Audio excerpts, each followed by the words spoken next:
کہانی ایک ایسی جیل سے شروع ہوتی ہے جہاں وقت ختم ہی نہیں ہوتا۔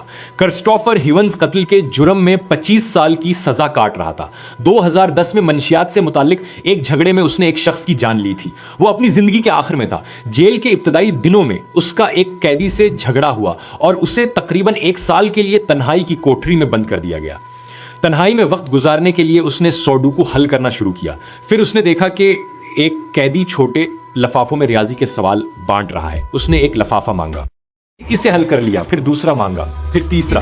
ریاضی کی ترتیب اور منطق نے اسے اپنی طرف کھینچ لیا۔ وہ کبھی ریاضی کا طالب علم نہیں رہا تھا، لیکن اب جیل میں وہ روز 10 گھنٹے تک ریاضی پڑھنے لگا۔ اس نے جیل لائبریری کی ہر ریاضی کی کتاب ختم کر دی۔ 2013 میں اس نے ایک بڑا قدم اٹھایا۔ اس نے ایک بڑے ریاضی کے پبلشر کو خط لکھا کہ کیا وہ کوئی تحقیقی جریدہ حاصل کر سکتا ہے اور کیا دنیا میں کوئی ریاضی دان ایک قیدی سے خط و کتابت کر سکتا ہے۔ یہ خط اٹلی کے ٹورینو یونیورسٹی کے پروفیسر امبرٹو سیٹی تک پہنچا۔ پروفیسر نے سوچا کہ شاید یہ عام شوقین ہے۔ اسے آزمانے کے لیے انہوں نے ایک مشکل سوال بھیجا۔ جواب میں ہیونز نے تقریباً 4 فٹ لمبا کاغذ بھیجا جس پر ایک ہی بہت بڑا فارمولہ ہاتھ سے لکھا ہوا تھا۔ پروفیسر نے اسے کمپیوٹر میں ڈال کر چیک کیا تو وہ بالکل درست تھا۔ اس کے بعد دونوں کے درمیان خطوں کے ذریعے ایک حیران کن شراکت شروع ہوئی۔ سیٹی نے اسے نمبر تھیوری کے اصل تحقیقی مسائل بھیجے جو عام طور پر پیشہ ور ریاضی دانوں کو دیے جاتے ہیں۔ ہیونز کے پاس نہ کمپیوٹر تھا نہ کلاس روم، صرف پنسل اور کاغذ تھے۔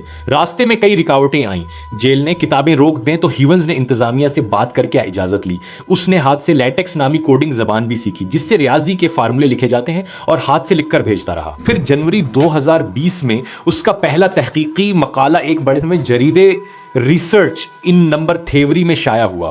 اس میں اس نے نمبروں کی ایک بڑی قسم کے بارے میں نئے اصول دریافت کیے۔ یہ انسانی علم میں ایک اصل اضافہ تھا جو جیل کی کوٹری سے نکلا تھا۔ اس کے بعد مزید مقالے شائع ہوئے۔ سلواکیا میں ایک کانفرنس سے متعلق کام اور 2025 میں کنٹینیوڈ فریکشنز پر ایک کتاب بھی شائع ہوئی۔ ہیونز نے یہ موقع صرف اپنے تک نہیں رکھا۔ 2016 میں اس نے دوسرے قیدیوں کو ریاضی پڑھانا شروع کیا۔ یہ چھوٹی سی کوشش بڑھ کر پرزن میتھمیٹکس پروجیکٹ بن گئی جو 2020 میں ایک باقاعدہ تنظیم بن گئی۔